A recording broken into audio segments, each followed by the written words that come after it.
네, 텔레그램 성착취물 박사방 운영자 조모 씨의 얼굴이 어제 한 언론 보도를 통해 공개가 됐습니다. 바로 이 모습인데요. 청와대 국민청원 게시판에는 신상을 공개하라 이런 의견에 250만 명이 찬성을 했습니다. 경찰은 오늘 오후 신상공개위원회를 열어서 공식적으로 신상공개 여부를 결정할 계획입니다. 네, 이 이야기는 이종훈 시사평론가 김태현 변호사와 나눠보겠습니다. 어서 오세요. 네, 안녕하세요. 네. 먼저 김태현 변호사님, 이제 뭐 어느 정도 언론에서도 지금 신상이 공개되고 해서 오늘 오후에 경찰이 결정을 한다는데 신상 공개 뭐 법적으로도 가능하다고 해서 결국 공개할 가능성이 큰 것 같거든요. 뭐 사실은 이제는 의미가 없죠. 그러니까 네. 왜냐면 우리가 이름하고 얼굴을 모를 때, 예. 신상을 모를 때 이제 경찰이 공개 결정하느냐 안 하느냐가 사실 의미가 있었던 거죠. 네네. 어제 저녁, 오늘 아침 이렇게 이제 언론들을 통해서 이미 얼굴, 이름, 그 다음에 신상까지가 공개가 됐기 때문에 네네. 사실은 크게 의미 있는 건 아니에요, 이제는. 네. 다만 어찌됐건 간에 법적인 말씀을 드리면 법의 이제 성폭법에 보면 저 피의자의 신원 공개할 수 있는 것들이 있어요. 공개 요건들이 역시 중요한 성범죄 맞습니다. 그죠? 네네. 그 다음에 국민의 알 권리 충족시키는 거 맞아요. 네. 그리고 이제 가장 이제 중요한 게 죄를 이 사람이 범했는지 볼 수 있는 확실한 증거 이런 것들이거든요. 네네. 근데 지금도 경찰 어느 정도 확보한 것 같고 또 그리고 이 사람이 청소년이 아닙니다. 그렇기 네. 때문에 신상을 공개할 수 있는 요건은 어느 정도 충족을 하고 지금 이미 언론에도 공개된 이상 뭐 경찰에서 이걸로 사실 불어도 의미도 없지만 네네. 불어할 가능성은 저는 없다고 봅니다. 그렇겠군요. 네, 오늘 오후 결과를 좀 지켜봐야 할 것 같은데 이 문재인 대통령도 여자의 국민의 분노에 공감한다면서 철저한 수사를 당부했습니다. 그 모습 한번 보고 오시죠. 이 사건을 중대한 범죄로 인식하고 철저히 수사해서 가해자들을 엄벌에 처해야 할 것이고 필요하면 경찰청에 특별조사팀이 강력하게 구축되었으면 한다고 말했습니다. 변호사님, 이 N번방 회원 전수조사까지 이야기를 했는데 근데 이 추정되는 회원수만 뭐 26만 명이라고 하는데 실제로 이게 가능할까요? 뭐 사실 26만 명이 이론상으로는 가능한데 네. 26만 명을 사실 전부 다 소환 조사하는 건 물리적으로 불가능하죠. 왜냐면은 저 서울검찰청 이 사건만 있는 것도 아니고 다른 이제 사건들도 많기 때문에. 근데 다만 아마 26만 명을 이제 다 소환 조사하는 건 아니고 좀 가릴 거예요.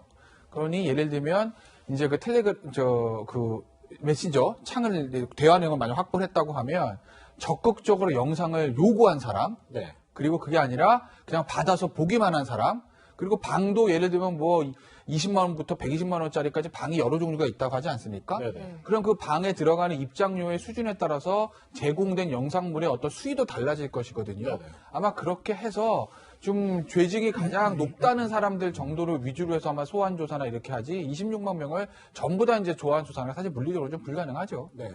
그런데 이 사건 정말 많은 국민들이 지금 관심을 갖는다고 알 수가 있는 게 지금 청와대 국민청원 게시판에 보니까 최근에 주로 한 3종류 정도의 청원이 올라왔는데 그걸 다 합치면 500만 명에 육박을 하더라고요, 동의자가요. 그렇죠. 그러니까 일단은 뭐 신상 공개하라는 네. 내용하고 그와 더불어서 이제 강력한 처벌 네네. 한다고 이제 이런 내용이 이제 주를 이루고 있는 건데요.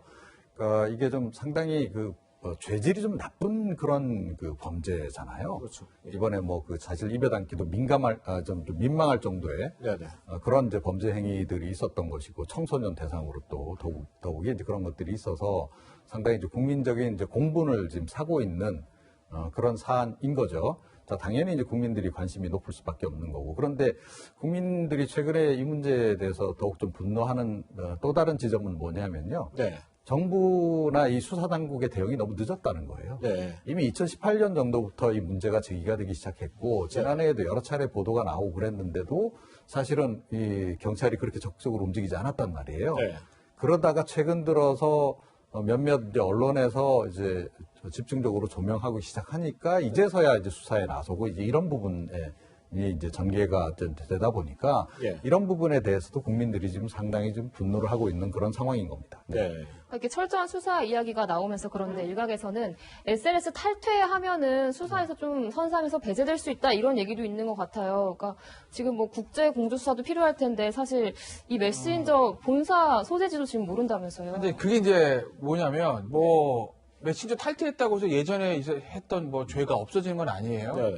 이론상 그런데 다만 이제 물리적으로 실제적으로 이제 경찰이 수사를 함에 있어서 증거가 있어야 되잖아요. 네. 네. 그럼 예를 들어서 방금 전에 화면에도 보셨지만 그 이용자들이 처벌될 수 있는 건 뭐냐면 아동 관련물을 내가 가지고 있는 경우, 네. 소지하는 경우, 그 다음에 저 몰카 영상이라든지 그런 영상들을 외부에 내가 봐서 보기만 한 게 아니라 외부로 다시 유포한 경우, 네네. 그 경우랑 또 하나는 이제 굳이 얘기하자면 아이 무슨 박사 나 이거 이런 거 보고 싶은데 이런 거 만들어서 올려줘. 그럼 내가 돈 주고 살게. 이런 경우 이제 교사거든요. 네. 그런 경우들이 이제 처벌이 되는 건데 뭐가 단순 방조범은 절대 좀 쉽지 않고 네. 어쨌든 그런 걸로 소지자들을 처벌하기 위해서는 증거가 남아야 되거든요.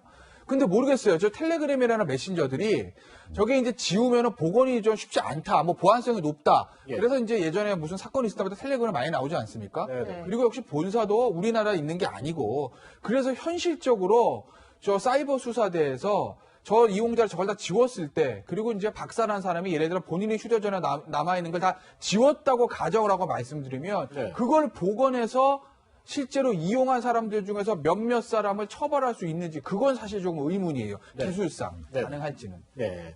그런데 이런 지금 이 박사방 사건을 비롯한 이 엠번방 사건이 이렇게 많은 논란이 되면서 오히려 이 영상을 지금 뭐 구하겠다 이런 얘기를 하고 있는 좀 상상하기 힘든 일까지 벌어지고 있다는데 2차, 3차 피해 더 이상 발생하지 않도록 좀 막아야 될 텐데요. 예, 근데 이게 뭐 보니까, 그러니까 의외로 지금 갑자기 또 이런 걸 또 구입을 원하시는 분들이 또 있나 봐요. 네. 제가 보기에는 뭐 개인이 이런 거를 뭐 나한테 보내달라, 뭐 돈 줄게, 이거 아닌 것 같고, 예, 예. 이 관련한 사실은 이제 이 음란 동영상을 이제 좀 은밀하게 유포해서 수익을 남기는 사람들이 꽤 있잖아요. 예. 그런 사람들이 아마 이 동영상을 좀 노리고 있는 게 아닌가. 그러니까 사회적인 관심이 높아지고, 이제 하니까, 이게 좀 장사가 되겠다. 이런 네. 생각을 좀 하는 거죠, 그 사람들이. 예, 예. 그래서 이제 그거를 추가로, 좀 이제 나한테 좀 제공해 줄 수 없겠냐, 팔 수 없겠냐, 뭐 이제 이런 제안들이 지금 많이 올라와 있고 그렇다고 하는데요. 예.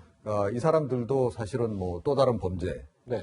지금 이제 예비하고 있는 사람들이나 다름없다. 그렇죠. 이렇게 봐야 되겠죠. 예. 근데 이게 워낙 이제 국민적인 분노가 큰 사안이다 보니까 이제 많은 분들이 포토라인을 세워야 한다 이렇게 얘기를 하고 있는데 포토라인 폐지의 이 수혜자가 되겠다 이런 얘기가 나와요. 조국 전 장관이 겨냥하면서. 예. 이제 포토라인 조국 전 장관한테 이제 피의자 인권 수사 준칙 하면서 포토라인 세우지 못하는 거.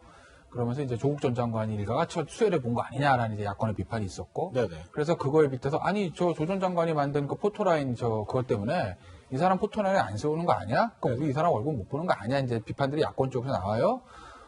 말씀을 드리면 그 야권의 그런 비판들이 형식상은 틀린 얘기 아닌데 실질적으로는 좀 틀렸죠. 왜냐? 이제 포토라인인 게 뭐냐면 이미 얼굴 알려진 뭐 조 전 장관이라든지 네네. 국회의원들, 재벌들, 얼굴 알려진 사람들 우리 다 알잖아요. 이름, 얼굴, 직업. 네네. 근데 이제 검찰에 출두할 때 앞에서 노란 선 앞에 서가지고 뭐 어떻게 생각하십니까? 뭐 조사 성실히 받겠습니다. 이거를 이제 포토라인이라고 하는 거예요. 그러니까 네네. 그 모습을 못 본다는 것이거든요. 아마 이 사람도 그런 식의 포토라인은 나중에 이제 검찰 송치라고 할 때 안 쓸 수는 있어요. 네. 근데 다만 이제 내가 그러니까 형식상은 틀린 얘기 아닌데 포토라인 못 쓴다는 게 왜 제가 실질적으로는 좀 틀린 얘기라고 했냐면 우리가 원하는 건 그 사람 이름이랑 얼굴을 보는 거잖아요. 예, 예. 그런데 성폭법에 있는 신상공개 제도를 통해서 얼굴이나 이름 다 공개될 거예요, 오늘 오후에. 그리고 네. 이미 언론을 통해서 공개가 됐고. 그리고 이제 경찰서 이제 들어갈 때 우리가 보면은 이제 막 이제 프레시 터지는데 뭐 고개 숙이고 툭 들어가는 장면이 있잖아요. 그 장면은 사실은 포토라인과는 좀 무관한 사안이기 때문에 노란 선 안에 서지 않는다는 포토라인이라는 개념에서 보면은 거기 안 쓰는 건 맞지만 네. 그 이면에 우리가 이 조모 씨에 대한 이름과 얼굴과 신상을 알 수 있느냐 없느냐라는 측면에서 보면 우리도 알 수는 있거든요. 예, 예. 그러니까 제가 실질적으로는 좀 틀린 얘기라고 말씀을 드린 거죠. 네. 좀 마지막으로요. 이종훈 평론가님. 이제 문 대통령도 철저한 수사를 촉구했고 여야 정치권도 이 N번방 사건에 대해서 이제 적극적으로 목소리를 내기 시작했어요. 정부와 국회 이 시점에 좀 어떤 역할을 좀 해야 될까요? 그러니까 제 역할을 하면 되는 거죠. 제 역할이요. 그러니까 이제 입법을 통해서 앞으로 이런 사건이 이제 재발하지 않도록 이제 해야 되는 건데 이 관련한 그러니까 디지털 성범죄 관련해서 법안들이 이미 많이 국회에 지금 계류 중이라는 거 아니겠어요? 네. 그런데 지금 이제 계속 묵혀 있다가 예. 갑자기 이번 사건이 이제 이슈가 되니까 그걸 빨리 이제 처리하겠다. 뭐 네. 빨리 또 처리한 경우도 또 실제로 또 있고. 네. 그렇던데 지금은 오히려 졸속 입법이 될까봐 좀 개인적으로 좀 걱정이 돼요. 오히려? 예. 그러니까 그동안 갑자기 사장에서 놓고 있다가 네네. 이제서야 꺼내가지고 예. 국민 여론이 이러니까 빨리 통과시켜야 돼. 네네. 이래가지고 통과시켰을 경우에 네네. 제대로 점검조차 안 된 상태에서 이 입법이 이루어질 가능성이 굉장히 높다는 거죠. 예. 그래서 그냥 뭐 총선용으로 그야말로 선거 때 이거 활용하기 위한 그런 목적으로의 입법이라고 한다면 전 반대입니다. 그렇군요. 그렇다면 차라리 이법 그냥 이번에 그 재개정하지 말고 뒀다가 지금 다시 구성되고 난 새로 다음에 새 구성되고 국회에서 제대로 입법을 만드는 것이 필요하다 이렇게 생각합니다. 네. 네, 온 국민이 분노하고 있는 일명의 N번방 성착취 사건 다뤄봤는데요. 정부와 국회에서 제 일을 해주길 기대해 보겠습니다.